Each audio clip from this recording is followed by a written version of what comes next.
Welcome back to the DFS Sweatshop. I am your host, the DFS Jerusalem, and you can follow me, of course, on Twitter at DFS Jerusalem. Today, we're going to be breaking down last night's six-game NBA slate. Uh, another lackluster night for me in the DFS Sweatshop. Did not hit the way that I really wanted to. Was able to retrieve a small amount of my buy-in back, but still, man, I need profit. We look to Mondays, the day before yesterday, Monday being the day that we want to set the tone for the rest of the week. But now it looks like I'm going to be playing catch up in an attempt to have a profitable week. And I had a string of them. I was hot as fuck going into the All-Star break, man. But for some reason, just really can't get my footing.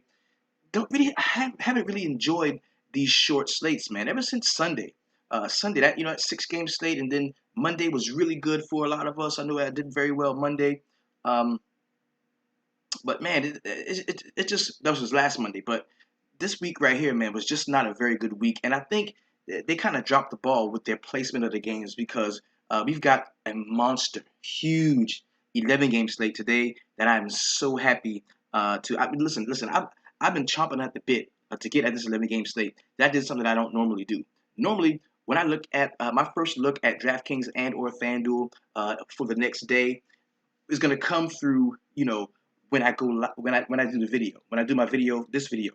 That's when I take my first look at it. But I was chomping at the bit to be a part of a larger slate that I went ahead and I already started to look at some stuff. And I'm telling you, I love this slate. I feel such comfort in today's slate, and I'm so glad that I finally have a slate that I can hold on to.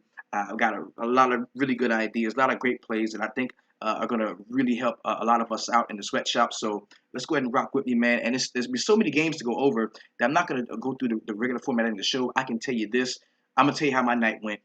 I had Kevin Durant in 3 of the 5 lineups that I rolled out, and the other 2 I had Kentavious Caldwell-Pope and Nick Batum.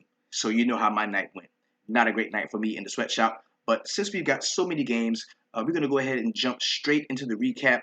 But first, we're going to talk about the feature 4 plays of the night. Then we're going to jump into the recap. Then we're going to go and check out some player pricing where we can develop our player pools. And then we can go ahead and jump into the point totals to see where we want to invest our salaries, which games we want to target. Because I can tell you, the thing I love about these 11-game slates is it kind of makes the guy that is not experienced as you and I, it kind of makes him want to look everywhere and roster guys from everywhere. But if you like me and you in the DFS sweatshop, you target the games that you like. You don't target all of the players, just all of the players. You target the games that you like because we know that the Vegas odds makers that are telling us, hey, this is a 240-point total.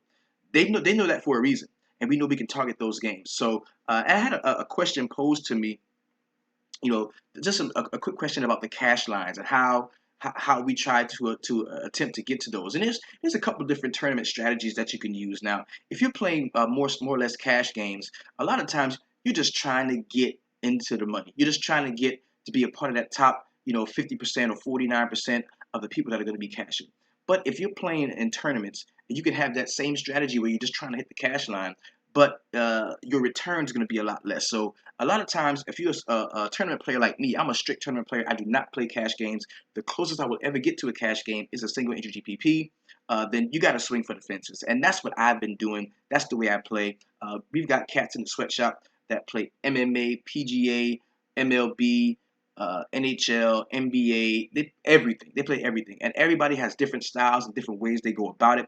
The one thing that we all try to do is if we have multiple lineups, we try to stick to a core of plays that we like. And I can tell you another thing about being comfortable in a slate, man. If you're not comfortable, if you're not completely comfortable, then don't play. Don't play it.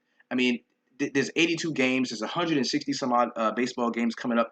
If you're not specifically comfortable with a certain play, with a certain slate, with some advice that you've been getting from somebody else, with whatever it is, then you can take that slate off. You can play a turbo.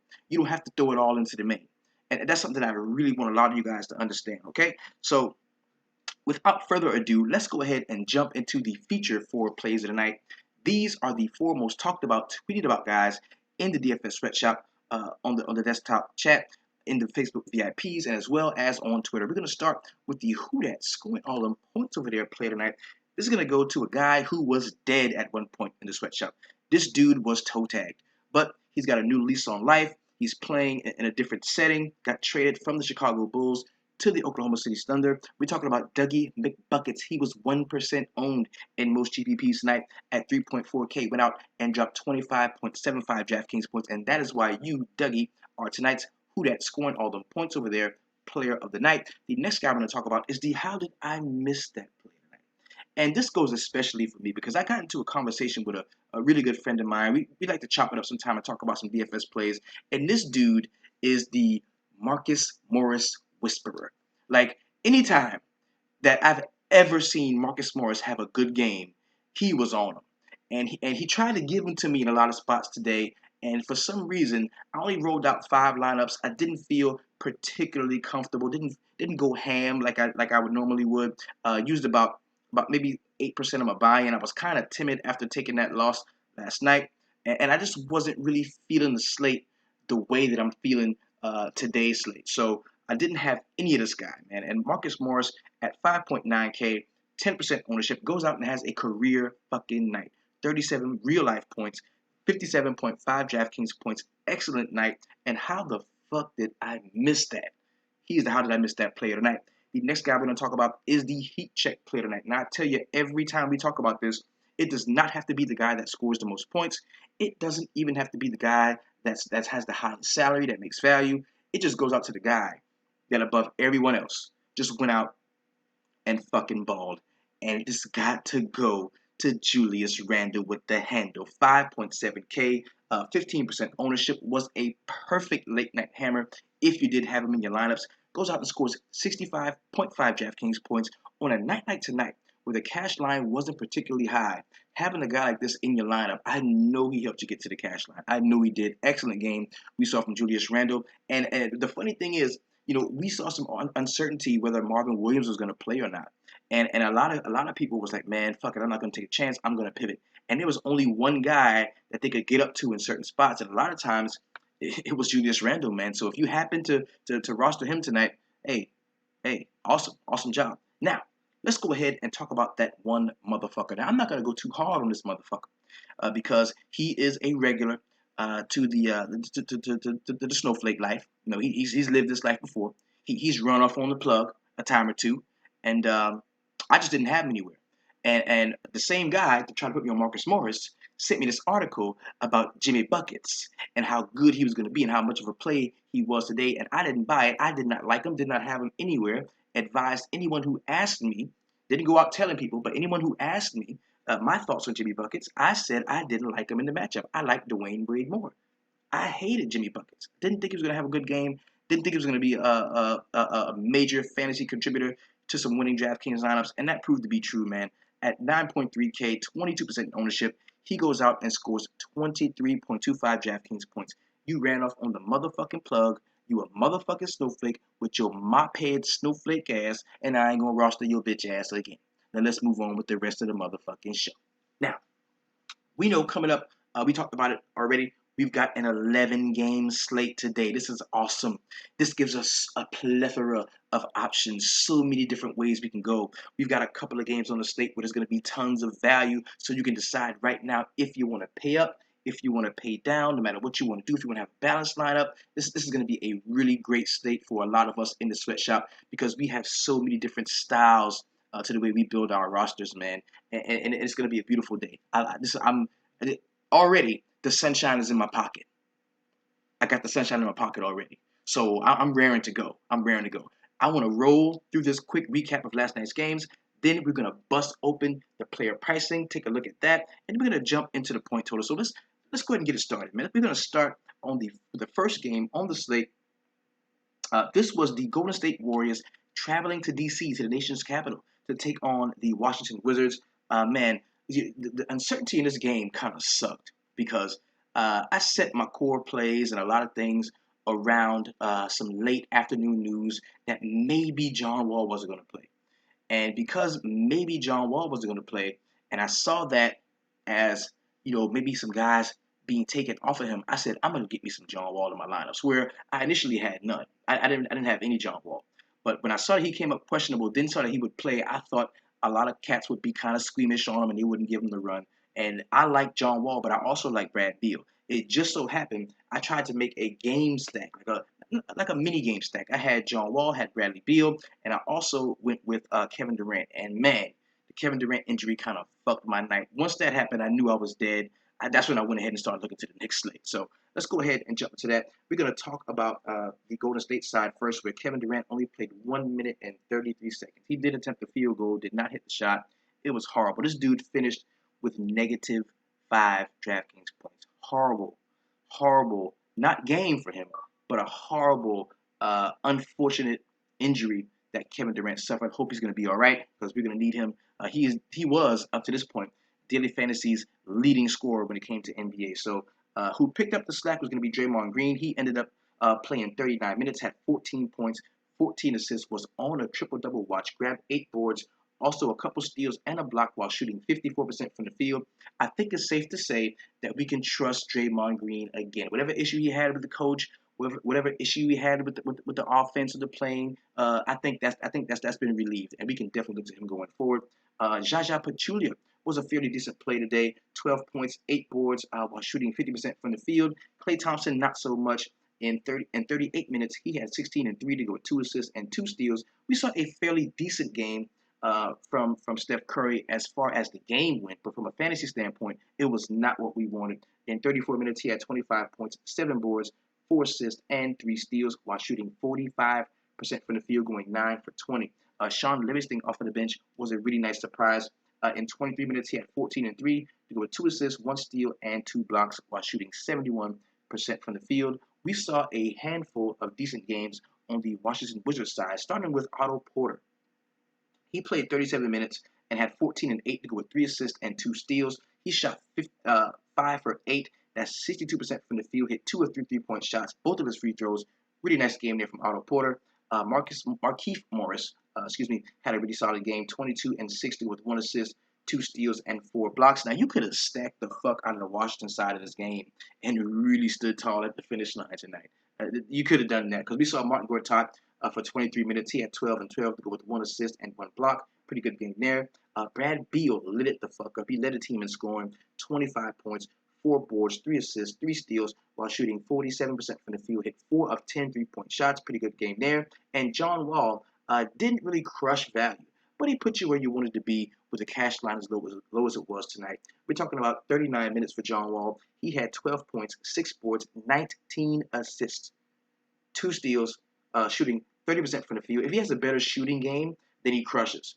Pretty nice game we saw from him as far as his fantasy points were concerned. And Bojan Bogdanovic, a guy that I kind of liked and highlighted earlier in the midday mix, in 23 minutes he had 16 and 2 to go with 1 steal while shooting 41% from the field, hit 3 of 6 3-point shots, and that's what he can be for this team going forward.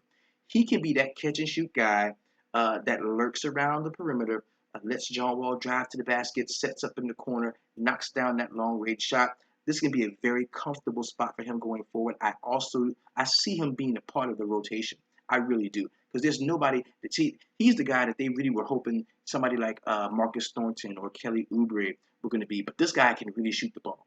I mean, he's a starter caliber player.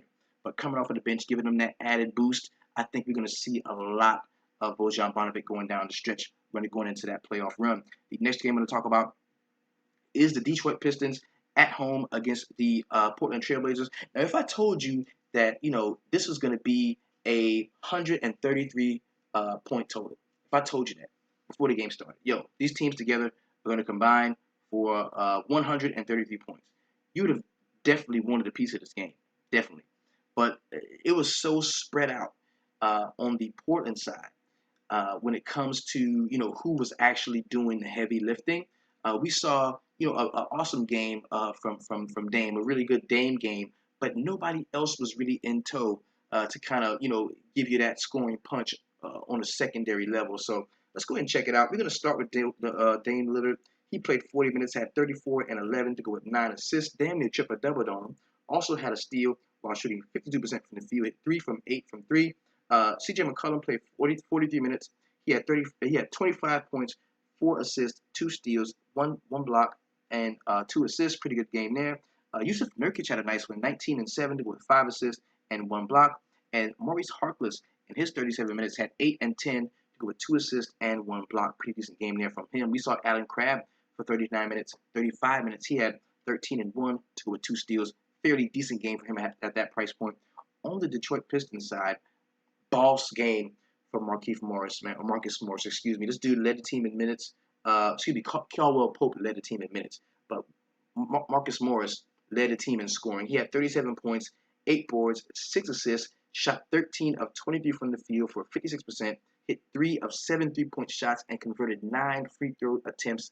9 free throw attempts. 8 of those he converted into points. Really nice game there.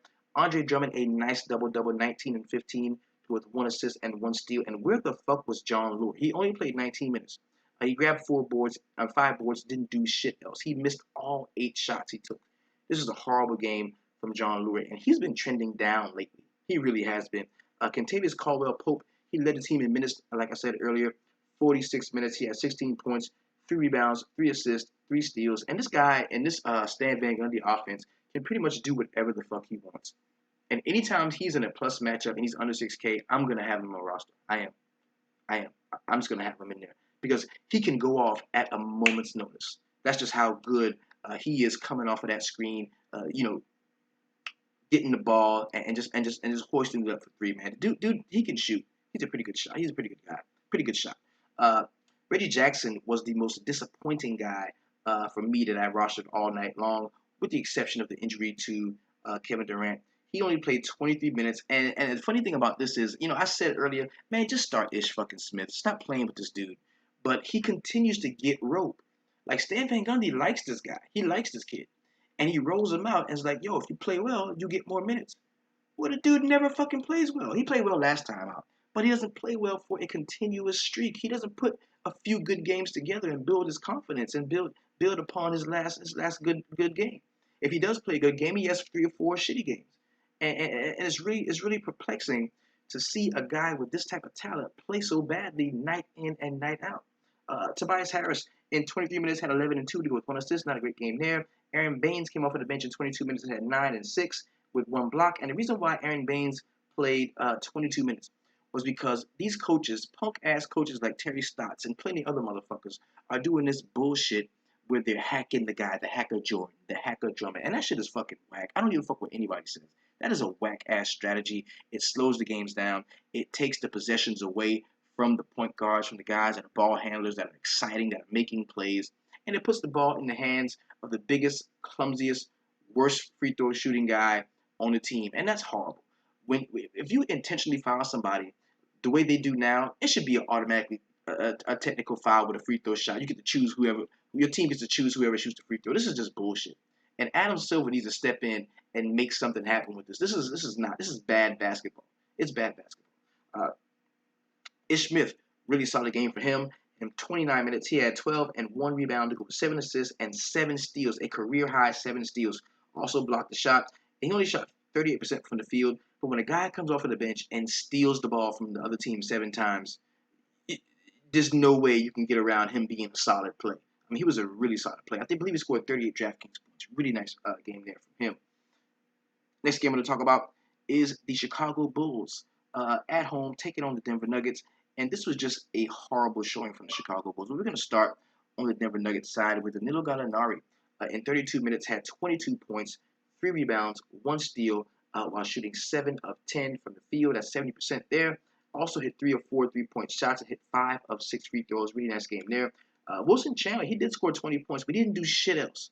I mean, he normally is a guy that can go out and rebound the basketball, maybe get some assists, maybe block a shot or 2, but he had 3 boards, 1 assist, and 1 block, shooting 46% from the field, hit 1 of 5 3-point shots.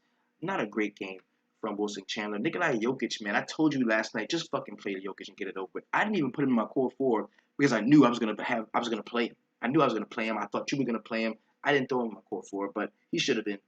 In 32 minutes, he triple-doubled on him. 19, 16, and 10 with 1 block. He shot 60% from the field, hit 3 of 3 3-point shots, 4 of 4 from the free throw.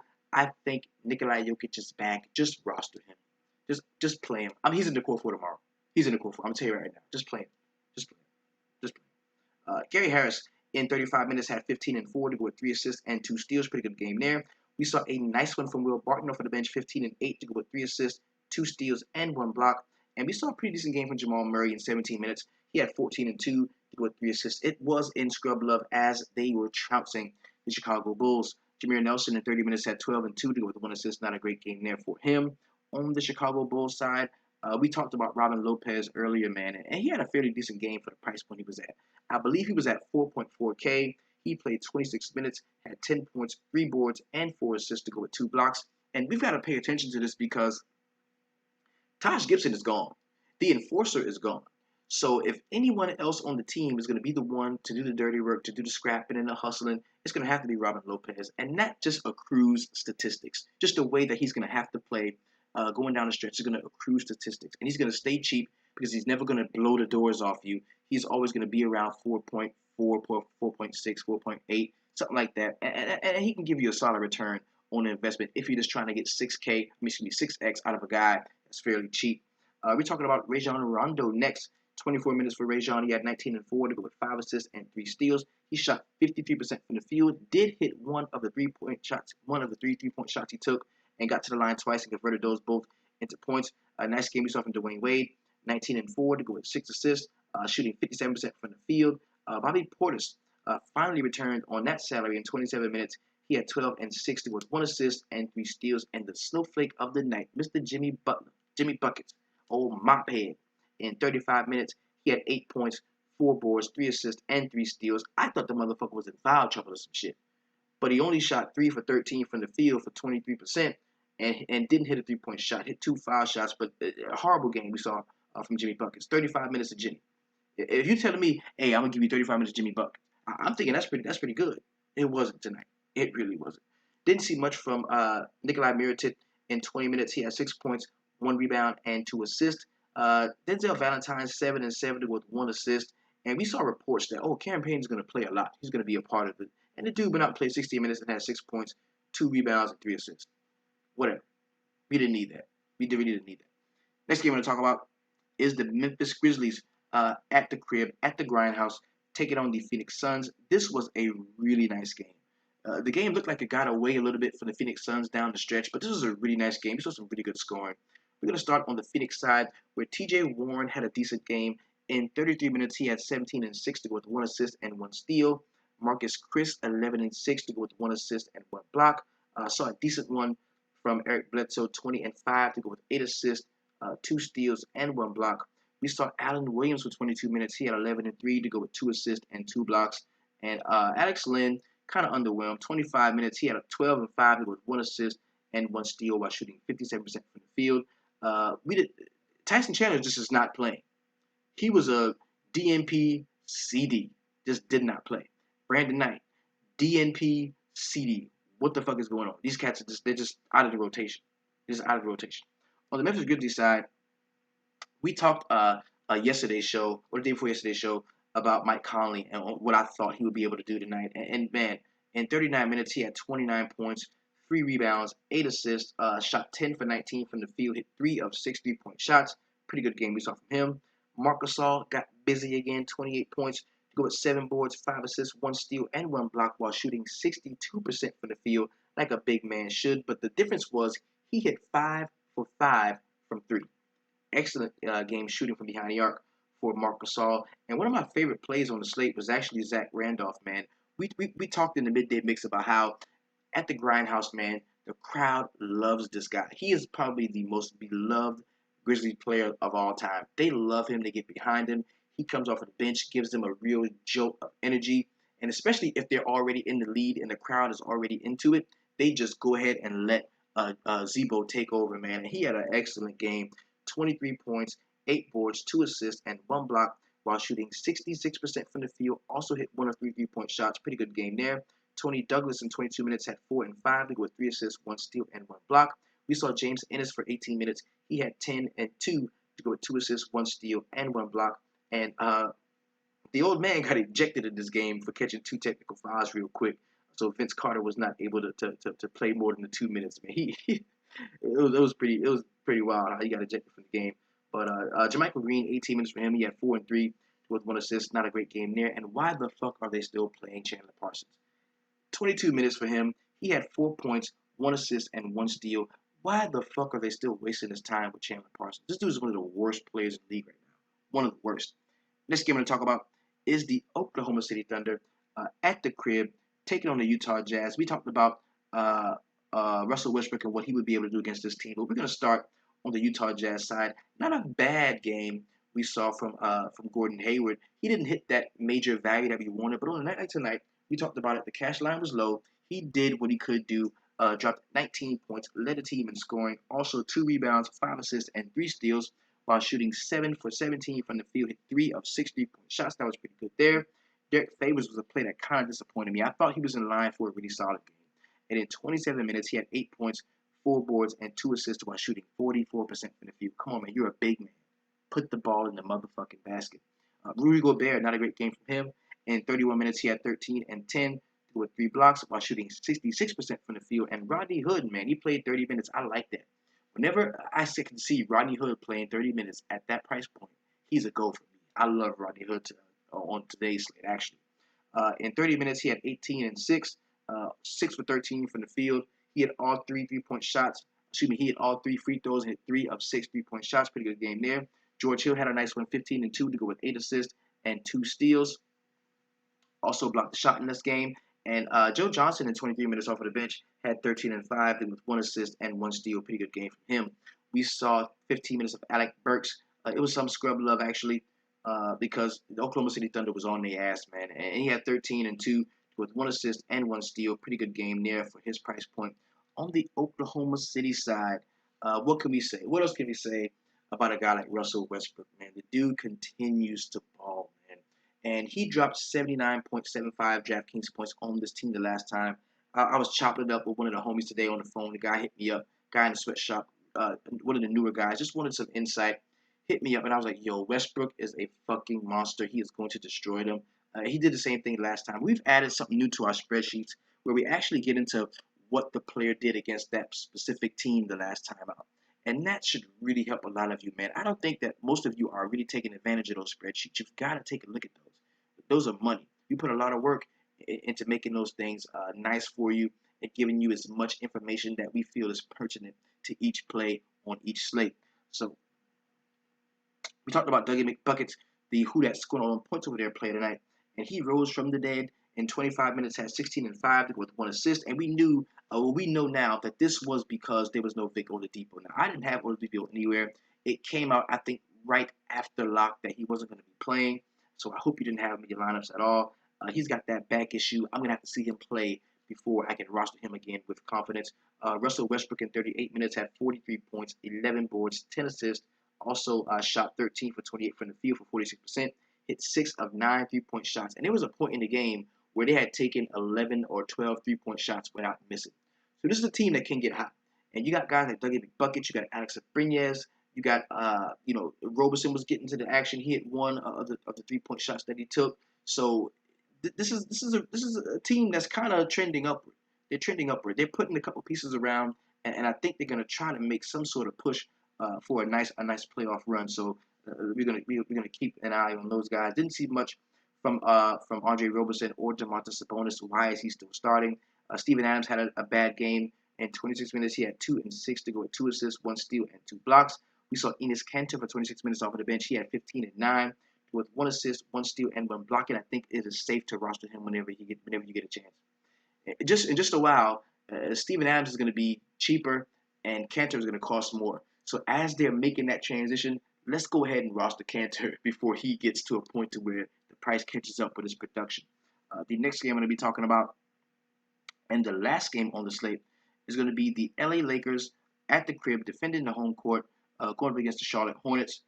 Man, this was a very entertaining game throughout as well. It kind of got away from them at the very end, but we saw some very nice performances in this game. And we're going to start on the Charlotte Hornets side where MKG played 26 minutes.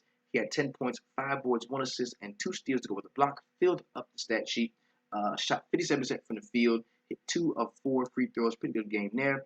We saw a nice one from Marvin Williams. 16 and 6 to go with 2 assists and 2 blocks while shooting 54% from the field. Now, he took 7 3-point shots, hit 4 of them. When Marvin Williams' 3-point shot is working, there's trouble. There's trouble for the other team. Frank Kaminsky, now, I kind of backed off of him on DraftKings just because he was priced up to 6.9K, and we knew that we were going to be seeing Cody Zeller even for limited minutes. It kind of scared me off of Frank Kaminsky, but I kept him on FanDuel, and he balled out. 35 minutes for him. He had 24 and 12 with 3 assists and 1 block. Now, has Frank taken this job? If Cody Zeller comes back to the full strength, he doesn't have the offensive game that Kaminsky has. He is a little more in tune with how to get open and playing on the low block, and rebounding. But when it comes to just overall offensive impact, he cannot hold a candle to Frank Kaminsky. And I kind of think Frank Kaminsky has taken this job. I really do. I think he's taken this job.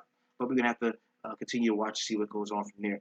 Nick Batum, horrible game there. 5 points, 6 boards, 4 assists, 1 block. He was one of the members of my core plays. He only shot 15% from the field. He went 2 of 13, hit 1 of 9 3-point shots. And this dude was trying to shoot his way out of that early slump. Never did. Against the Clippers the other night, that did work. But tonight, it was not in the cards for him to have a good game.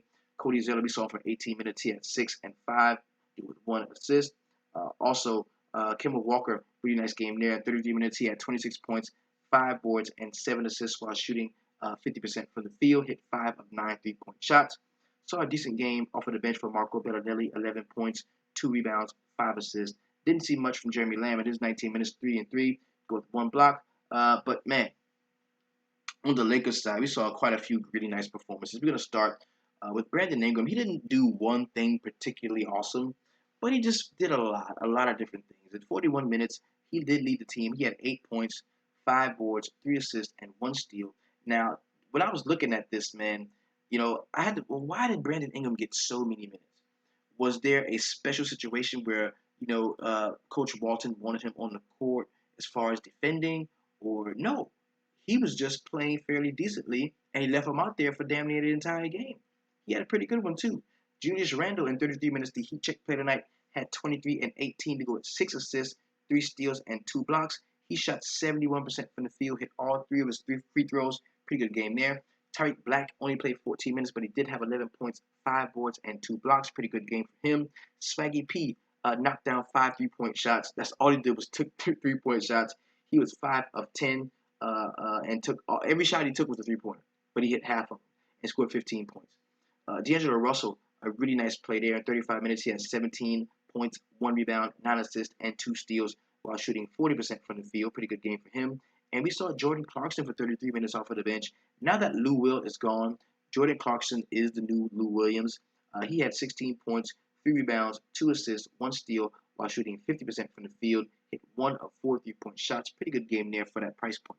Now that we recapped last night's games, let's go ahead and jump into a very quick player pricing for tomorrow's 11-game slate. And I am so ready to jump into this 11-game slate. And this is very juicy. I'm sorry. I opened up some of the presents before Christmas. Got a chance to take a look at it. I hope it's going to benefit me. I think it will. I really believe it will. Let's go ahead and take a look. Now, before we do that, of course, what do we always do? We're going to jump into a little quick slate breakdown. We're going to offer some slate recognition where we can, kind of gauge how heavily we want to go in. And see already, shit like this kind of pisses me off, right? Because you've got an 11-game slate here starting at 7 o'clock. And all of the turbos and sub slates are 3 games. Why can't we get a 5-gamer, a 6-gamer? Something where we can have a little bit that we can stack and make a different lineup and throw that bitch in the main. We've got a 3-game late slate starting at 9. We've got a 3-game turbo starting at 7:30. We've got a 3-game turbo starting at 8, and also the 2 games at 10:30. So if you tilt at all, you can definitely jump over to one of those later slates, either the 9 o'clock or the 10:30, and get some of that buy-in back if you like. Let's go ahead and jump into the player pricing. We're going to open it up, the DraftKings player pool. And I try to speak loosely because I play FanDuel as well as DraftKings. So when I'm talking about a play as a good play, fuck it. Fuck the price. We just talk about a guy that's a good play, So let's go ahead and jump into this here. Now, as you can see, the highest salaried guy on the slate, today's slate, is going to be James Harden. He's coming in at 11.7. I have absolutely no problem with that. This is James Harden. A lot of people are going to see that and say, "Man, I don't want to roster a guy against Chris Paul defense." Well, I don't give a fuck. James Harden, I like him. 11.7K. Uh, he hasn't been the lockdown defender all year long. He's been struggling with a few nagging injuries. We're talking about Chris Paul, and I just think that James Harden, if anybody can go into Staples to play the Clippers and really put up a monster stat line, I think it's James Harden. I like him a lot tomorrow. LeBron James at 10.9 is not a play that I'm particularly interested in tomorrow. Normally, I just say fire him up because there's no love. But after looking at the slate, I want to spend money in other spots. I really do, and I'm not sure that LeBron is going to be a play that I just can hang my hat on. Now I'm probably going to have some of them just because he's LeBron James, but I think I'm going to be rolling out 10 lineups tomorrow easily, and he may make it into one or two of them. Giannis Antetokounmpo at 10.5. Nobody is going to want to play Giannis tomorrow. Today, nobody's going to want to play Giannis. After what he did last time, nobody's going to want to play him. But I got one question: who the fuck is going to guard him? Who on Denver is going to guard Giannis Antetokounmpo tomorrow? At 10.5K, the price is up. The price is up, and I guarantee you can get him at lower ownership tomorrow. Anthony Davis at 10.4. Fuck the DVP. There's no Boogie. It's going to be going up against Andre Drummond, who's probably not going to play the last 4 or 5 minutes of the game because they're going to be doing a hacker drum. He's going to sit his ass down. Anthony Davis is in play. Well, I have a ton of them, no, but he is in play. John Wall definitely is in play at 10.2. Going up against Corey Joseph. We know we're not going to be seeing any more Kyle Lowry for the rest of the regular season. We can fire John Wall up with no problem. Karl-Anthony Towns at 10K is not a play that I'm particularly interested in. I don't want to just run up anybody against Rudy Gobert defense. I just don't want to do it. And I think at 10K, we need a monster game for this guy, like 60 points in order to do what I want to do, which is make that 6-6 value. Because I can imagine the cash line is going to be pretty high tonight. We're going to have to really have 6-6 value in a lot of spots. So I'm not on him. DeMarcus Cousins, of course, is serving his one-game injury. His one-game suspension for getting his 18th technical foul, so do not roster him. DeMar DeRozan, 9.3. The price is up on him. I don't want any DeMar DeRozan tomorrow. Blake Griffin at 9.1. I haven't rostered him yet since he's been back. And it's been biting me in the butt because he's been balling out, having some really nice games. And at 9.1K, the price is up on him. But I just don't like it. I don't like it. Chris Paul, one of my favorite plays on the slate, 8.9K. I don't give a fuck if it's Patrick Beverley defense. That's Chris Paul. I like him a lot. Nikola Jokic, just fucking play Jokic. Right now, if you're watching this video, pull out your phone, open up your DraftKings app. I know he's priced up a little bit on FanDuel, but open up your DraftKings app and just lock him in. Just play Jokic tomorrow. 8.8K. The dude balled the fuck out last night, and I think the price might have went down if my memory is correct. I'm gonna check to make sure. I think it was 8.9 last night, and now he's 8.8. So just play him. Just play him. Let's make sure I was correct in my assumption. Yes, he was 8.9, balled the fuck out, got a triple double, and the price is 8.8. Just roster Jokic tomorrow. Just do it. Kyrie Irving at 8.7. Now, the one lineup that I do, or one or two lineups that I do have LeBron James in, I'm just gonna roll with the Cleveland stack. A lot of times you can't go wrong if you stack Cleveland, especially when Kevin Love is out. You can get a guy like Channing Frye or Tristan Thompson, who's in a plus-plus matchup. I like to attack Boston rebound the basketball, but I do like Kyrie Irving. A lot of people are gonna go when they watch this matchup, they're gonna go to the other side. They're gonna say, "Oh shit, Isaiah Thomas." But I like Kyrie Irving tomorrow. I do. Kawhi Leonard at 8.6. I don't like that tomorrow. I think they're gonna blow the doors off of Indiana, and they're gonna kind of cancel each other out. Him and Paul George. So I don't know how I like him tomorrow. Isaiah Thomas is definitely in play at 8.5. I mean, the price is down on him. He's going up against Kyrie Irving. Yeah, of course he's in play. I have no problem with a both sides stack, and you're starting him and Kyrie. I don't have a problem with that either. Hassan Whiteside has been trending up, going against the Philadelphia 76ers with no Embiid. We've got a pretty decent shot blocker on the other side, and Rashawn Holmes. But I don't have a problem with rostering Hassan Whiteside at 8.3. I kind of like him. Carmelo Anthony at 8K. I like Carmelo Anthony at 8K if we don't see Kristaps. If by some reason Kristaps doesn't play tomorrow, I like Carmelo Anthony. But if Kristaps is there, the price is just a little bit too high for me for Carmelo Anthony. Joel Embiid is going to be out indefinitely. Kevin Love probably will not play tomorrow. This is going to probably be the biggest question on the slate. Now, I haven't rostered Dario Saric since he's been on this hot streak, and the price is up to 7.7. and I haven't rostered him at all. Against the Miami Heat, I'm not rostering him again. You can take a shot on him. I'm not doing it. Gordon Hayward at 7.6. We know that the Minnesota Timberwolves restrict the small forward position. He's going to be matched up with a lot of Andrew Wiggins. I don't like him tomorrow. Kyle Lowry is going to be out for the remainder of the regular season.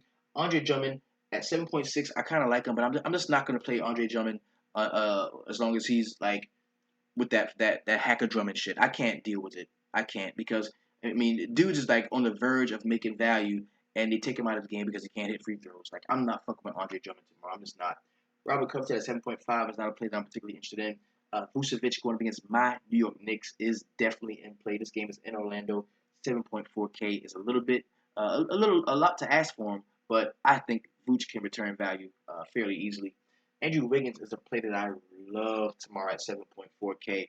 Going up against the Utah Jazz, a lot of people are going to see the point total because I presume it's not a very high point total. They're not going to want to roster Andrew Wiggins. But I think that we don't see a great game at the top from Karl-Anthony Towns. The points got to come from somewhere.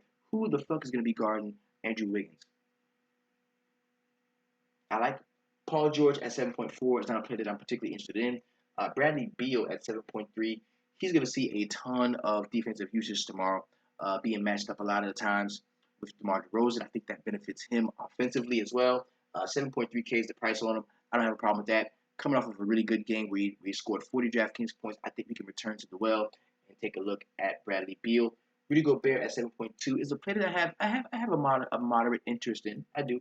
Goran Dragic, you know I love Goran Dragic. I love point guards. If I like Whiteside, I like Goran Dragic because usually they play well together. At 7.1K, I think that's definitely a solid look there. Paul Millsap is not a play that I'm particularly interested in tomorrow because I think that we see a nice one from Dwight Howard coming off of that phantom flagrant foul that he caught last time and got ejected from the game. I think we're going to see a nice game from Dwight Howard. And when I like Howard, I don't like Paul Millsap very much. DeAndre Jordan is probably just looking right now my favorite center play on the slate because I love Chris Paul so much, and these guys on the floor together are fucking money. They're money. They're money. DeAndre Jordan and Chris Paul on the floor together are fucking money. He is very moderately priced at 7K. I don't have a problem with him at all. Jrue Holiday at 6.9 is a play that I'm particularly interested in. Let's check this out now because, all right, so we've got no Boogie. Boogie's out. So we're back to the Jrue Holiday and AD show. Now we saw what happens, what point guards can do to the Detroit Pistons. They got cooked last night by Dame Lillard. Now, is Jrue Holiday Dame Lillard? No. So we're not expecting a 60-point game. But for a guy that was just 8.5K without Boogie, going back to being without Boogie, and being without all the other guys that they traded for Boogie, you gotta think that he's gonna see a solid run of minutes tomorrow. Him and AD. And at 6.9K, I can get all over that. People are gonna see that 10th ranked DVP. They're not gonna want to play him. I don't have any problem with that. Once we look at the point totals and the point totals where we want it to be, we could definitely look to Jrue Holiday, in my opinion. Dion Waiters is a play that I've been kind of bullish on all season long, but I think tomorrow is the day that I'm going to take a shot on him at 6.8K. Wilson Chandler is in a really good matchup at 6.7. I like that. Jeff Teague, something says, hey, Jeff Teague against San Antonio. You can't play point guards against San Antonio. And that's just not the case. I mean, Tony Parker is old and slow and cannot keep up with Jeff Teague. He's been playing really well lately. I don't have a problem with him. I think we're not going to see a good game from Paul George. The points have got to come from somewhere. Why not Jeff Teague at 6.6K? Very modest price on him. I like him tomorrow. Dwight Howard, we talked about that. You can punish the Dallas Mavericks at the center position. 6.5K, really good price on him. I think Brook Lopez can be a solid late night hammer at 6.5K going up against the Sacramento Kings. I don't have a problem with that. Against the Washington Wizards, Serge Ibaka can get off. I like him at 6.5K. Kristaps, if he does play, I don't like him. The funny thing about Kristaps is he's now center and power forward eligible on DraftKings. So you can look to him in some spots, but I gotta make sure he's fully healthy and ready to go. LaMarcus Aldridge is a play that I really like. I think he's a sneaky play. People are not going to be on him. If they roster guys from the San Antonio side, I think they're going to go more along the lines of Kawhi Leonard. But I do like LaMarcus Aldridge at 6.5K. Derrick Rose is not a play for me tomorrow at 6.3. George Hill is in play going up against Ricky Rubio defense at 6.3. Give me some of that. Dennis Schroeder. I do not like Dennis Schroeder too much tomorrow at 6.2. Danilo Gallinari, 6.2. The price is kind of up on him, but against the Milwaukee Bucks, man, I think we can take a shot on him. Hernan Gomez may not play tomorrow. He didn't practice yesterday, so we want to keep our eyes on that. If he's not starting, you can definitely look immediately to maybe some Kyle O'Quinn, or if the reason why we see Kristaps as power forward slash center eligible, maybe he's going to be playing some five. Darren Collison, the player that I really like at 6.1, going up against the Brooklyn Nets. We can attack the Nets in all phases of the game. Rick Rubio at 6.1 is not a play that I really like, but not against the Utah Jazz. Lou Williams at 6.1. I think now is the end of Lou Williams. I'm done. I don't like him today. I don't like him at all. I don't like him. Harrison Barnes is a player that I really like at 6K. I love Harrison Barnes. Elfrid Payton at 6K. This says they're playing against the third-ranked defense against the point guard position. But this is my New York Knicks. I'm a Knicks fan. We suck there. He can play well. Otto Porter at 6K. Being matched up against Damari Carroll. I don't have a problem with that. Rostering him. Martin Gortat at 6K. I think we can look to him as well. Marcus Morris is not a player that I'm particularly interested in tomorrow. I think a lot of people are going to roll to that because he had his career high in scoring last night, but I don't see Marcus Morris repeating that tomorrow against the New Orleans Pelicans. Miles Turner is not a player that I'm particularly interested in at 6K. Seth Curry is probably going to be the shooting guard chalk. However, I will not have any of him at 5.9. I don't like him there. Now, we know he's going to have a significant benefit, a significant increase due to the fact that Wesley Matthews is going to be out. But, I take that back. Yeah, we can get some low brown outliers tomorrow. 5.9K. No Wesley Matthews. Dorian Finney-Smith would be the only motherfucker who would come and try to take some minutes. Maybe some Devin Harris. I don't have a problem with low brown tomorrow. We can roster him with confidence. Gary Harris at 5.9 is not a play that I am particularly interested in. Evan Fournier at 5.9. That's not where I would go if I want to use the Orlando Magic to attack the New York Knicks. KCP at 5.9. This is the fourth-ranked DVP against the shooting guard position, but there's no Tyreke Evans there anymore in New Orleans. There's no staunch defender in New Orleans. I'd like KCP tomorrow at 5.9. Greg Monroe is going to be a very popular play at 5.8 with great reason because he's matched up against the Denver Nuggets second team when it comes to the front court, and I don't have a problem rostering him at 5.8. Dirk Nowitzki is a no for me. Aaron Gordon is questionable. If he does play, I think we can look to him at 5.7. Tyreke Evans is a solid play at 5.7 going up against the Brooklyn Nets late at night, the late night hammer game starting at 10:30. Al Horford has not been playing well lately, and at 5.6, going up against one of the roughest, toughest centers in the league, Tristan Thompson. I would much rather have Tristan Thompson than Al Horford tomorrow. Will Barton at 5.6 is not a play that I really like. I love James Johnson at 5.6. I love the fact that he's center and power forward eligible tomorrow. Now, we know Willie Reed probably will not play. So behind Whiteside, they got Carl Wright. Not too much. Not a lot they got behind him. James Johnson can play some point forward sometimes when he gets on the court. And at 5.6K, going against the Philadelphia 76ers, he's a play that I am very interested in tomorrow. Paul Gasol at 5.6 is a no for me. Tristan Thompson, yes, give me some of that in my Cleveland stack. And Chris Middleton, we need to find out what the minutes are looking like. Because if he's going to play, between 25 to 30 minutes, I like Chris Middleton at 5.5K. The dude can shoot. This is probably going to be a solid point total. Giannis is going to need some help carrying the scoring load with Michael Beasley out, as well as losing Jabari Parker for the season. I like Chris Middleton if we're going to see 25 to 30 minutes from him tomorrow. Willie Cauley-Stein is going to be 5.5K. I like him in that spot. Jameer Nelson is a no for me. Corey Joseph, you know what? There's no upside to Corey Joseph. The price is 5.4K, and it's only going up because of his ownership rating. Like, he's been being horribly owned in the last few slates, and that's why the price is going up, because he's really not doing much to garner that ownership. I won't be fucking with him tomorrow. Reggie Jackson, just my luck. Tomorrow, Reggie Jackson's going to ball the fuck out. Just my luck. Just my luck. So I'm going to have him in one line. But Reggie, you're fucking killing me, man. 5.4K, very cheap for a starting point guard. Maybe I was a day early to the party. Just to hedge that bet, I'm going to have one lineup with Reggie Jackson in tomorrow, going up against Jrue Holiday, the 28th ranked DVP against the point guard position. Nerlens Noel is a no for me at 5.3. Matched up in a lot of spots against a guy like Dwight Howard. I just don't see the benefits in Nerlens Noel. Jay Crowder at 5.3. He's going to see a ton of defensive usage guarding LeBron James. He's the guy that gets up and wants to guard LeBron James. And I think he stays on the court for a ton tomorrow. I kind of like him there. Derek Favors at 5.3 is a player that I could get into that. I could definitely get into that. Pat Bev at 5.3, matched up against Chris Paul. I don't want none of that. Tobias Harris at 5.3 is a player that I kind of like. I think it's going to be his turn tomorrow. Out of the Detroit guys, it was Marcus Morris tonight. I think tomorrow's going to be Tobias Harris's turn. John Lewis' confidence looks pretty much shot. He's a placeholder in the starting lineup. Tobias Harris comes in and tries to do all the mop-up dirty work.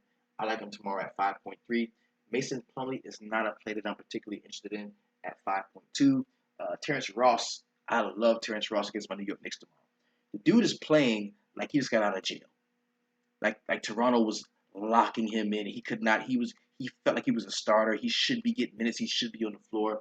And he goes to the Orlando Magic, a team that's not very good, and he just giving this dude all the fucking run. The price still has not caught up to the production. 5.2K on FanDuel. He is a core member of my FanDuel lineup. The dude is only 4.4K. I'm giving me all the Terrence Ross on FanDuel, and I still like him on DraftKings. Kyle O'Quinn at 5.2. If we know that we're not going to be seeing Hernangomez tomorrow, I think we can look to Kyle O'Quinn. TJ McConnell is kind of interesting. I don't like to roster guys against Goran Dragic, but at 5.2K, man, being the primary ball handler, not having a good game out last time, I know nobody's going to be on him. I might take a look at him. Marcus Smart at 5.2 is not a play for me with Avery Bradley, inching up the way, getting those minutes. And Avery Bradley, of course, is 5.1K. He's not yet, solidified getting his 28, 30, 35 minutes in the rotation, so I won't be on him. Tyler Johnson is a play that I kind of like at 5.1. I will have zero Jahlil Okafor tomorrow. Clint Capella is a play that I'm not particularly interested in. I don't like Yogi Ferrell. Wesley Matthews, we know he's out. Malcolm Brogdon, a lot of people are going to be on him at 5K. I'll give it consideration, but I don't think I'm going to like it too much. Michael Beasley is out for the next at least 3 games. Jeremy Lin is playing under a minutes limit at 5K. I want none of that. Rondae Hollis-Jefferson is the play that we can definitely look to at 5K. Going against Sacramento Kings, he's going to see a ton of defensive usage. He's going to be on the floor. There's going to be times where he's going to be the best defender on the court. I have no problem with him tomorrow. Trevor Ariza for Frieza is not a play that I really like at 5K. John Lure, of course, is a no for me. Trevor Booker, this game's going to be up-tempo, up-pace. Trevor Booker coming off the bench, playing against the second team of the Sacramento Kings. 4.9K is the salary. Give me some of that Trevor Booker. Gorgui Dieng is not a play that I really like. Ryan Anderson can bounce back. Again, he's going to have to bounce back against the LA Clippers at 4.9K. I can see him having a solid game. I do like Dwayne Dedmon at 4.9 if he does get the start. We got to be careful because we could get popped tomorrow. JJ Redick at 4.8 is a play I'm going to give consideration to. And since I don't like Lou Williams or Pat Beverly, I think I'm going to take a shot on Eric Gordon tomorrow at 4.8. Not a great game last time out. People are not going to want to be on him. I'm going to have me some of that. Tim Hardaway Jr. at 4.7 is in play. For me. I know he's going to be seeing some minutes. Dabo started last time, so his minutes are being cut into, but the price is dropping at 4.7K. A guy that can shoot this well, I think we should give him a look. Channing Frye, of course, is in play for me with Kevin Love out at 4.7. It seems like a lot of you have forgotten that when LeBron is on the court, this dude is a monster. He plays very well with LeBron on the court.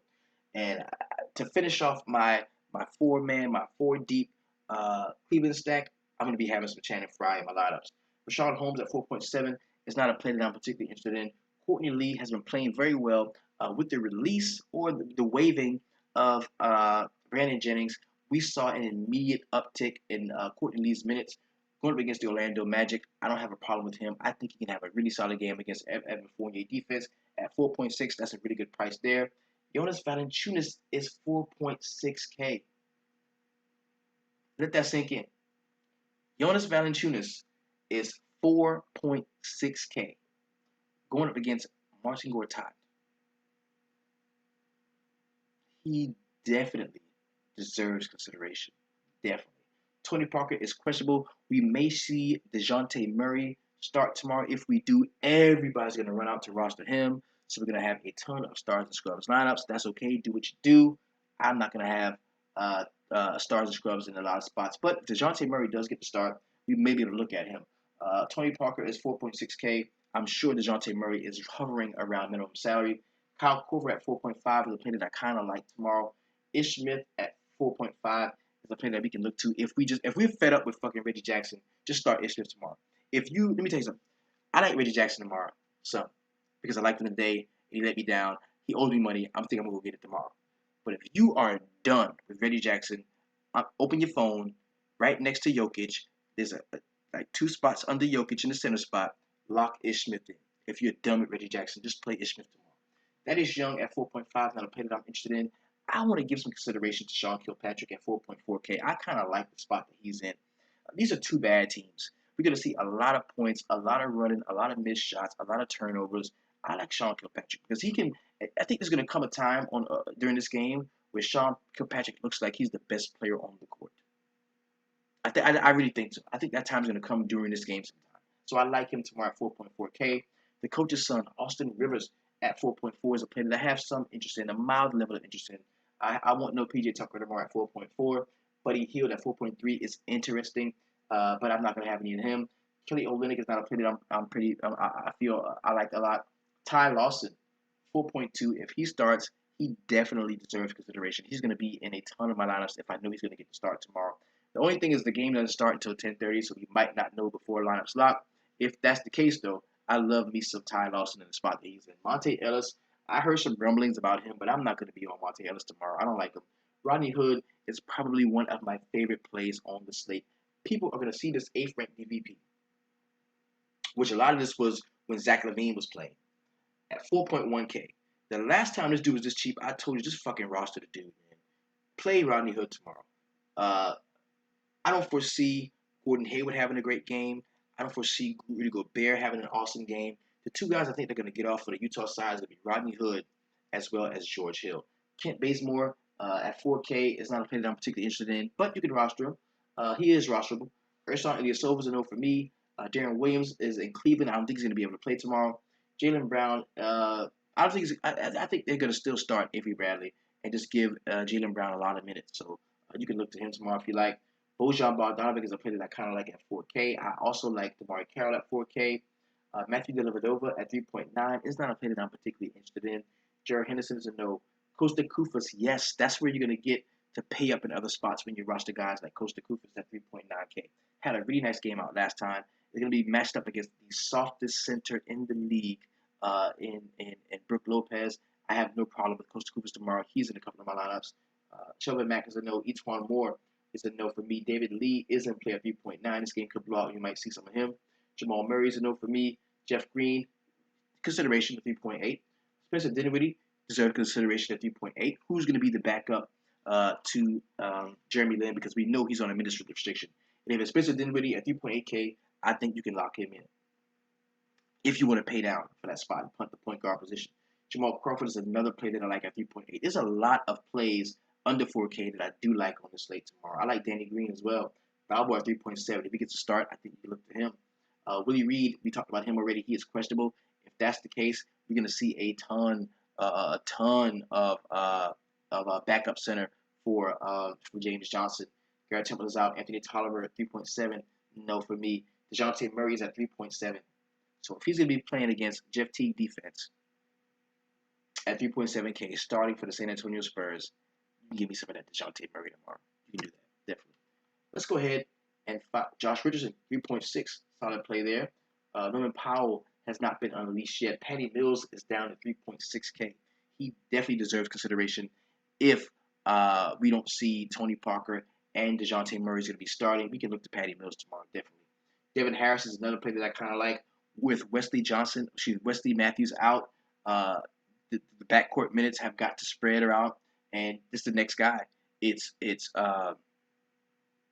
Yogi Ferrell, it's Lobra, and it's Devin Harris at 3.5K. That's consideration. He deserves it. John Henson might get a start tomorrow at 3.5K. I don't have a problem with him. Joakim Noah is out for the rest of the season, I believe. Aaron Flowers not going to play. Scal Labissiere at 3.5K. He may deserve some consideration. I mean, last time out didn't have a really great game, but if you're a dumpster diver, you're looking for that guy. I would never start See, guys like this will be the eighth guy that I roster. Like if I'm on my DraftKings lineup and I'm getting down, like, damn, I got 3.6 left, then I will pick one of these guys. But I'm not going to start my lineup with these guys. Raymond Felton, consideration for him at 3.5 is also necessary as well. Aaron Baines is a no. CJ Miles at 3.5 is a no for me. Amir Johnson deserves consideration at 3.4. Yeah, we can look at some Amir Johnson, especially if he's starting. Joe Harris at 3.4. Let's go ahead and find that 3K play of the day. This is the guy at 3K. I'm going to have him in my lineups because I'm going to try to pay up in a major spot, and I'm just going to plug this 3K guy in, somebody who I really like. Let's go ahead and find him. All right, we got Smith maybe. We got Humphreys, Terry Rozier maybe. No. Jerebko's a no. Malik Beasley, no. Mirza Teletovic. 3K play today. You can roster this guy with confidence, in my opinion. 3K, Mirza Teletovic. We know we're not going to see Michael Beasley. That's gonna lead to some minutes for that guy. And at 3K, this dude can get hot and shoot the fucking lights out. He can have a 30-point DraftKings game. I like Mirza Teletovic tomorrow, and just so happened he happens to be 3K. So he's tomorrow. He is my 3K play of the day. Look at Steve. We have any more guys that I kind of like at 3K, and nope, we went through it. Carl White maybe 3K. Isaiah Whitehead 3K maybe there. But yeah, Mirza Teletovic. I'm gonna have some Mirza in my lineups tomorrow. I like him. Dante Exum can be in play at 3K. Brandon Rush is still starting, but he's gonna be seeing defense from Rodney Hood. That's another reason why I like Rodney Hood tomorrow, because Brandon Rush is gonna be guarding him. Hood gonna destroy that dude. So let's check it out. And I think that is it. Luke Mamba Mute is gonna be starting for the LA Clippers. He may be guarding like Ariza or in Harden in some spots. 3K, pretty good. That's a pretty good price on the guy that's going to be starting. So Trey Burke at 3K will not get any minutes. No for him. Maybe Noguera at 3K. Now to me, you got to roster one of these guys tomorrow. If you don't roster Valanciunas, you got to roster Noguera. Like, who the fuck is going to be the starting center? It's going to be all Ibaka? I don't think so. One of these guys is going to be on the court a lot. I like Valanciunas tomorrow. I really do. He's going to be some of my lineup. So now that we've jumped into we've completed the player pricing, kind of rolled through all of those guys. Let's go ahead and game by game break down the point totals for today's 11-game slate. It is a monster. I'm so happy that we have a slate this large to really grab a hold to, man. I needed this. This is what I needed, because those short slates were killing me, man. I felt boxed in. I felt like I couldn't construct lineups the way I like to do it. Because the first thing I like to do is grab as many ball handlers as I can. And it just seemed like, on those 6-game slate, I was restricted in my ball handlers. I had to grab guys, that I wasn't completely familiar with their games, because it just wasn't enough people to choose from. But today, we bounce back. We do bounce back. Let's go ahead and start with the first game on the slate. It is my New York Knicks going to Orlando, taking on the Magic. This is a 215 point total, with the New York Knicks receiving 1.5 points. So Orlando Magic are the home favorite. So they must already know what time it is, because we got the points total and we got the spread. We talked about some of these guys already. I'm not on Derrick Rose. I'm not too tough on. I do think that we can see a solid game from Carmelo Anthony. But at 8K, we're looking for 48.50 DraftKings points. And now that's doable, of course. But with Kristaps Porzingis back, cutting into some of that usage, and then you've got Brandon Jennings not playing, which is going to shift some more to usage to the backcourt. I don't know if we see that type of game from Carmelo. I think it's going to be a balanced, spread out attack all across the team. Then Hernan Gomez not playing. You've got more minutes in the front court for Kristaps and guys like Kyle O'Quinn. This is going to be one of the harder games to gauge where the points come from. And I think on an 11-game slate, we can target games that we have an idea where the points are going to be coming from. And for me, my New York Knicks, even though I watch this team religiously, faithfully, I have for the last 38 years, I cannot figure this shit out for nothing. I just can't. On the Orlando side, what I have figured out is that Vucevic can destroy us tomorrow. I know that. I also know that we can definitely look to um, Elfrid Payton in this game. Elfrid Payton went nuts the last time he played, and I think he can do it again against the New York Knicks with no problem. So I do like Elfrid Payton some in this game as well. But my favorite play from this game, when you consider the price point, who's going to be guarding him, his the way he's been approaching the game, how the enthusiasm and the vigor he's been attacking the game with lately is going to be Terrence Ross. I like Terrence Ross in this spot. I really do. Next game I'm going to talk about is the lowest point total on the slate. This is a 195-point total, with the Atlanta Hawks giving up 5.5 points to the Dallas Mavericks. And because this point total is so low, I'm going to have such a limited amount of exposure to both sides of this game. No Dennis Schroeder for me. That's the only reason why I didn't like Lil Bro that much, because the point total was just so low. And I think on 11-game slate, man, we can target games where we know there's going to be points scored. The beauty of this game is I have a good idea where the points are going to be scored on the Dallas side. And I would say, without Wesley Matthews chucking shit up all game long, we're going to see a lot of Harrison Barnes. So I do like Harrison Barnes. The price is still right on him, $6K. You can fire him up, definitely. On the Atlanta side, they're just not too much to like outside of Dwight Howard. We know what centers can do against the Dallas Mavericks. I don't particularly like Paul Millsap in this spot. So if I was going to go anywhere on the Atlanta side, I would definitely go Dwight Howard and leave it at there. A couple one-offs there for you. The next game we're going to talk about is the Philadelphia 76ers going to Miami to take on the Miami Heat. It's a 212-point total, a fairly modest point total. Nothing too crazy, but it's over 200. We can deal with it. The Miami Heat are giving up 8.5 points in this game, and you know what? What automatically jumps to mind for me is Goran Dragic and pairing him with either Hassan Whiteside or James Johnson. Now, the reason why I would go Whiteside first is because we know that I preach this all the time. We know Dragic leads the league in drives to the basket per game, and he always looks for that lob with Hassan Whiteside. But on the flip side, when we talk about James Johnson, there's times when they come down the court, James Johnson inbounds the ball to Dragic. Dragic gives it back and goes and sets up and starts like running plays, doing other shit, while James Johnson kind of runs the point and controls the offense. I've seen that quite a few times.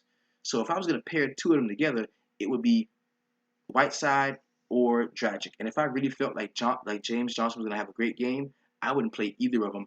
I'd go find somebody else, but I would use Johnson as a one-off. That's going to be a strategy in some of the lineups that I run tomorrow. I also think that we can look to Dion Waiters. I would much rather pair Waiters and Johnson, grab a couple of one-offs, a couple of guys that way, than to put so much salary into Whiteside and Dragic. If I see other guys that I want to play, so there's two different ways to attack that. I don't think you need to do a full 4 deep stack, but if you're going to be pairing guys from Miami, you can pair Dragic and Whiteside, or you can pair a guy like James Johnson and Dion Waiters. On the Philadelphia side, there's not enough for me to really love in this game. I have been leading the charge against Dario Saric. I think it all comes to a screeching halt today. 7.7K is that salary is pretty tough on him. Also, this is not a plus matchup like he's been seeing lately. 7.5 for Robert Covington. This dude's been shooting the lights out. He's got to continue that as well as play top-notch defense like he's been doing. I don't see all of those things happening, so I will not have any part of these guys on DraftKings. Rashawn Holmes is a player that I'm not particularly interested in. Neither is Okafor. The only guy that I might give some consideration to is going to be a guy like if I'm at the shooting guard spot and I got around 3K some odd left, I like Gerald Henderson maybe. That's it. Maybe some TJ McConnell. Maybe if I want to be sneaky and contrarian. Next game I'm talking about is the Toronto Raptors at home against the Washington Wizards. This is a 211-point total. And I wonder why the Toronto Raptors are giving up 4 points to the Washington Wizards. Because Toronto, without Kyle Lowry, is not the same team. Yeah, we look at DeMar DeRozan. He's a prolific scorer, going to go out and score a ton of points. But, I just don't see Washington beating them. I don't see Toronto beating Washington, even though it's in the Air Canada Center. So 211-point total, that's a decent point total on the Washington side. There's a few of the guys that I really like. Starting with John Wall, I like Brad Beal. He's in a good spot. Uh, Otto Porter, not so much. I don't like him as much as I like the other guys. Martin Gortat is not a player that I'm particularly interested in. Neither is Markieff Morris. But on Toronto's side, DeRozan is going to garner a lot of ownership. But the price is up on him. He's at 9.3K. So you're looking at him scoring damn near 60 DraftKings points to make value at that 6-6 clip. So I won't be having any of him. If I was going anywhere on the Toronto side, it would be either Serge Ibaka, and I do like Jonas Valanciunas in this game. Those are the two guys that I really like. Maybe some DeMarre Carroll in the spots. Next game I'm going to talk about is a 222-point total. Now the point totals are picking up. This is the Boston Celtics at home, being a home dog as the Cleveland Cavaliers roll into town, giving up 1 point without Kevin Love, with LeBron James, also bringing in Kyrie Irving. This is going to be a point guard duel, in my opinion. I think it's going to be a really solid game for both point guards. I like both of them in the spots they're in. I'm going to be rolling out a stack or two, a couple Cleveland stacks where I go LeBron, Kyrie, Tristan Thompson, and Channing Frye. I'm going to roll some of those out immediately. I like that as a stacking option. The ones that and there's going to be two of them. One with probably, Channing Frye, the other one with maybe Kyle Korver, because I see him having a decent game here as well. On the Boston side, you know what you can do to Kyrie Irving. You can attack him, you can attack him defensively. But is this team going to have the same chemistry with Avery Bradley? It was kind of funny because it was like a teaser. The last time I watched the Boston Celtics play, Avery Bradley started the game. He did get the start. He got cleared a little while before Locke started the game. And you could tell that the team was so happy to have him back on the floor. And the chemistry was good. He knocked down a couple of shots.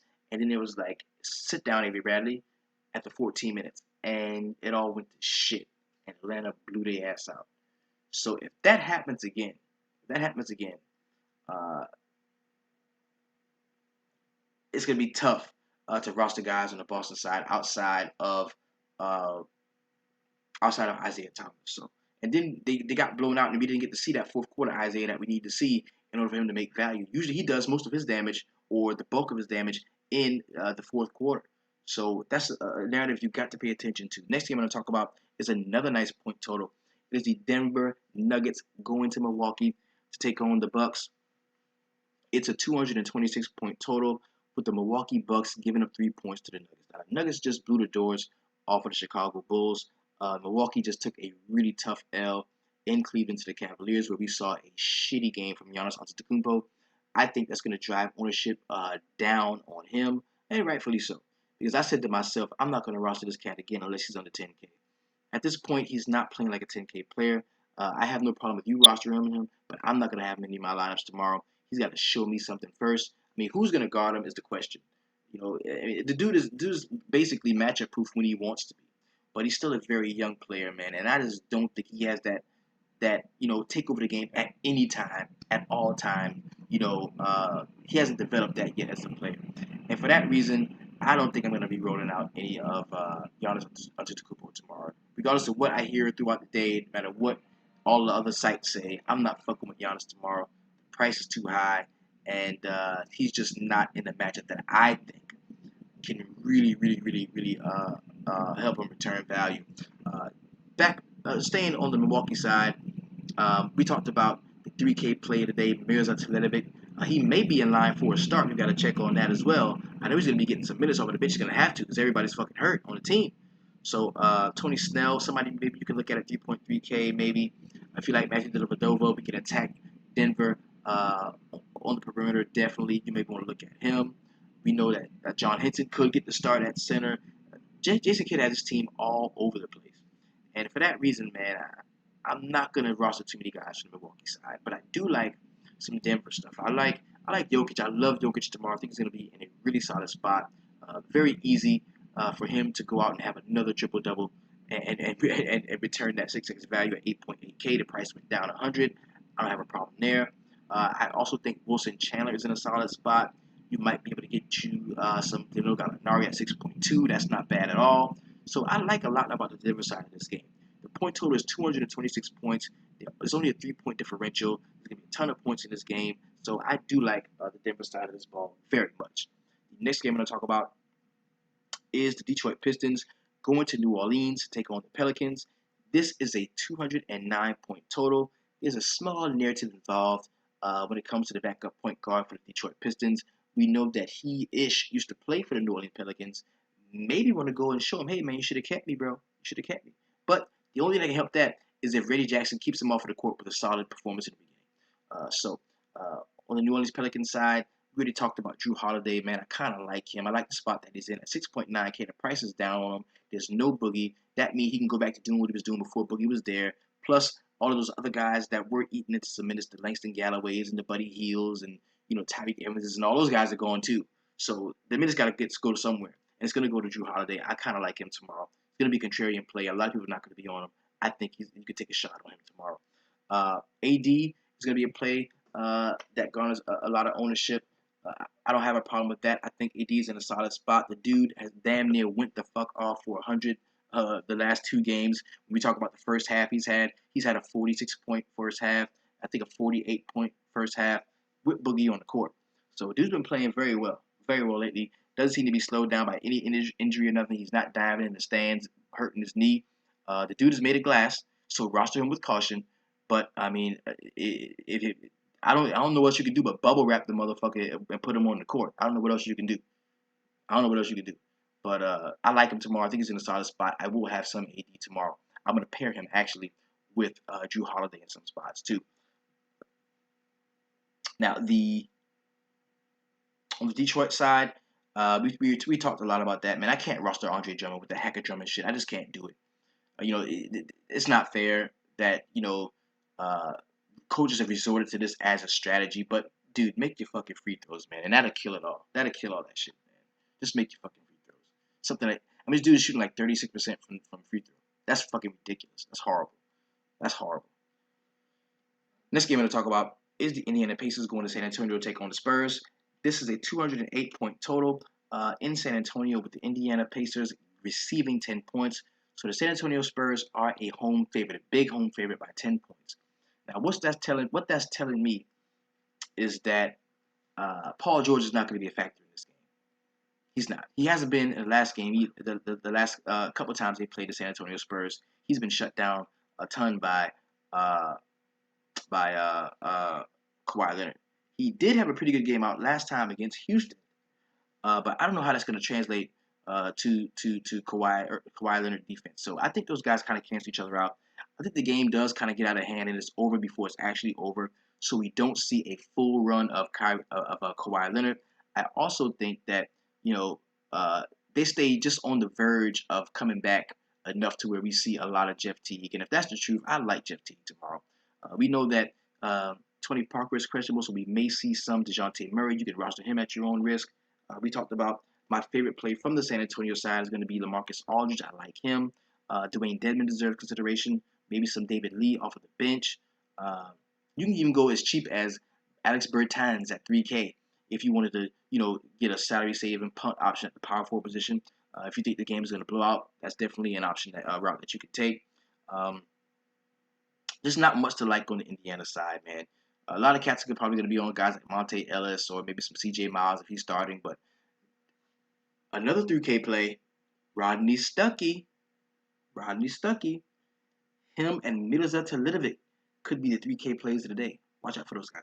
Watch out for both of those guys. Next game I'm going to talk about is the Minnesota Timberwolves going to Utah to take on the Jazz. This is the second lowest point total on the slate. It is only 200.5 points, with the Utah Jazz giving up 6.5 points to the Minnesota Timberwolves. The point total is so low, I can't bring myself to really like Karl-Anthony Towns. I don't think he's going to have a very great game anyway. Points got to come from somewhere. I think they come in bunches from Andrew Wiggins. He's the only guy that I kind of like on the Minnesota side. Don't like Ricky Rubio very much against the George Hill defense. However, I do like George Hill against Ricky Rubio defense, and I think that we could look to Rodney Hood. 4.1K, man, that's just too fucking cheap for a guy that talented. A guy that skilled, that's now healthy, that's just too cheap for him. So I'm gonna have him in a lot of spots. The last game, or the next game on the slate, is gonna be the Houston Rockets going to the LA Clippers.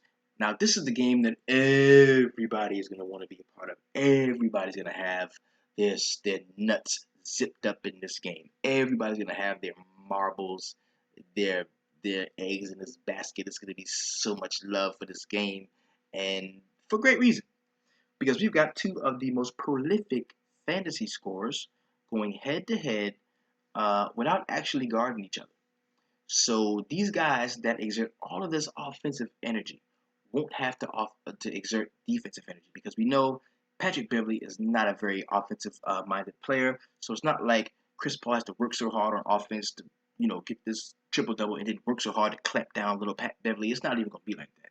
And we also know James Harden just does not like playing defense. Plus, he's not going to chase JJ Redick around any fucking way.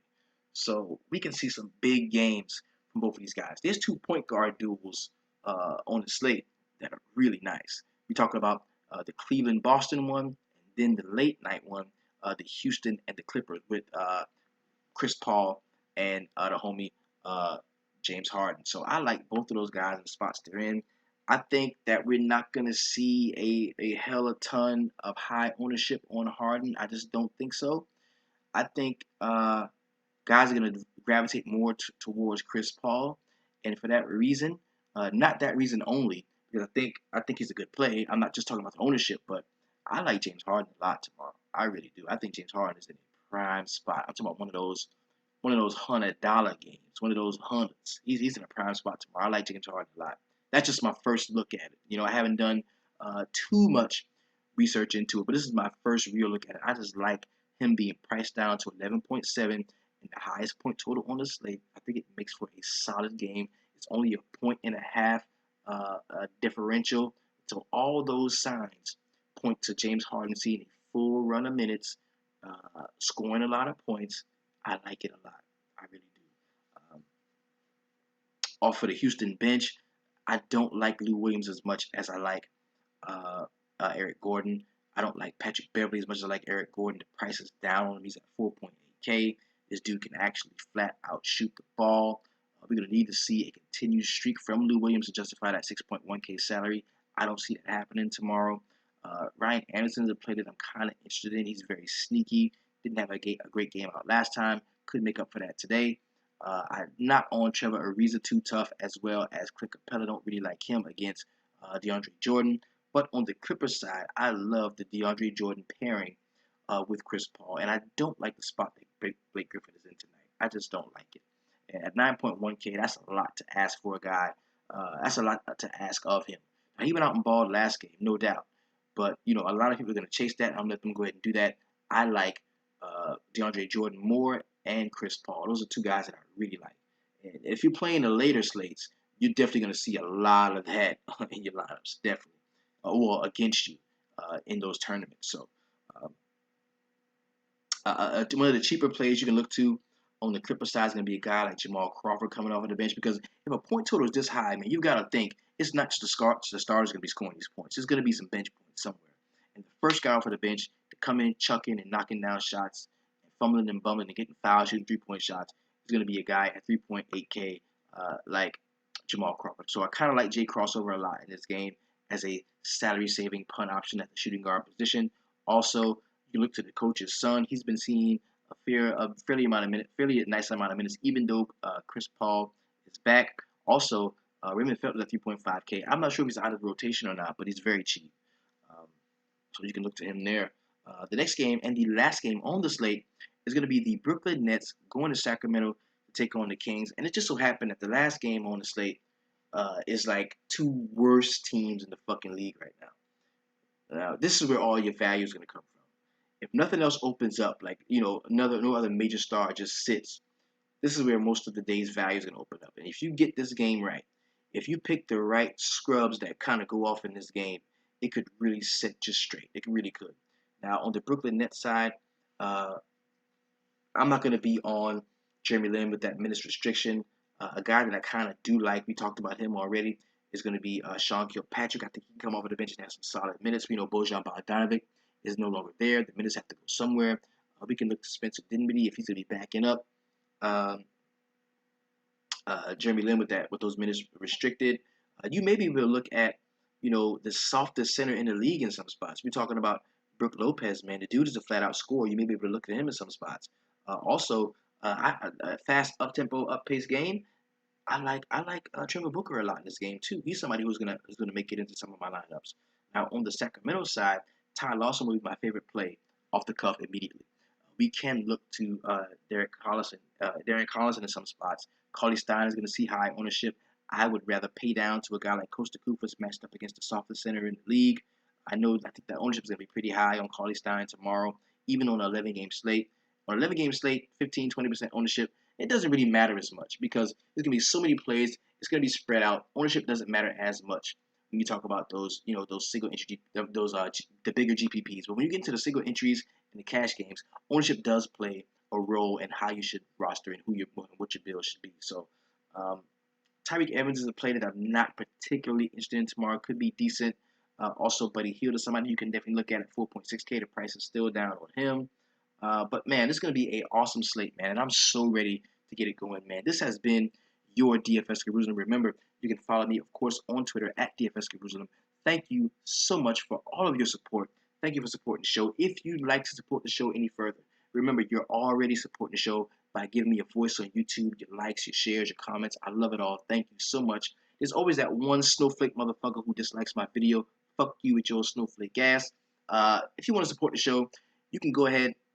There's a box over here that says support the show. Go ahead and click that box. It'll take it where it needs to take you. Also, you can go ahead and copy some DFS Sweatshop swag. We've got that link that's going to be in the description to the video. Or if it's not in this one, look under it. Also, if you wanted to support my personal PayPal, you can hit me up at simmonsmaurice95 at yahoo.com. And last but not least, if you want to become a full-fledged member of the DFS Sweatshop, all you got to do is go to the website at www.dfssweatshop.com. That is where you will receive all of our tools and tutelage tips and tricks to help prepare you and make you into a daily fantasy sports profitable player. Also, tomorrow, I took off from the restaurant. I took off. Tomorrow, today, Wednesday and Friday, I took off from the restaurant. It's time to get to the money. It's time to get to the money. We're going to do that. We get into the money tomorrow. We are, without a doubt, right? We get into the money. I'll be in the midday mix. I'm going to even attempt to do some pre-lock stuff so that we can really, all I want to do is remind you to stick to the shit that you already got. That's what I want to do. I want to remind you to not be taken off of your plays. That's what I want to do. So we will be jumping in the midday mix probably around 3:30, depending on when injury news comes out. It's an 11-game slate. There's probably going to be some value somewhere. So I'm going to hold out as long as I can before I release my core 4 and my player pool spreadsheets and all that stuff so that we can actually get in the midday mix and really chop it up and build some of those rosters. Then I'm going to attempt to do some live pre-lock stuff that's going to be open to everybody on Twitter. Of course, this is your DFS Jerusalem imploring you, demanding you to do one thing for me. Keep it 300.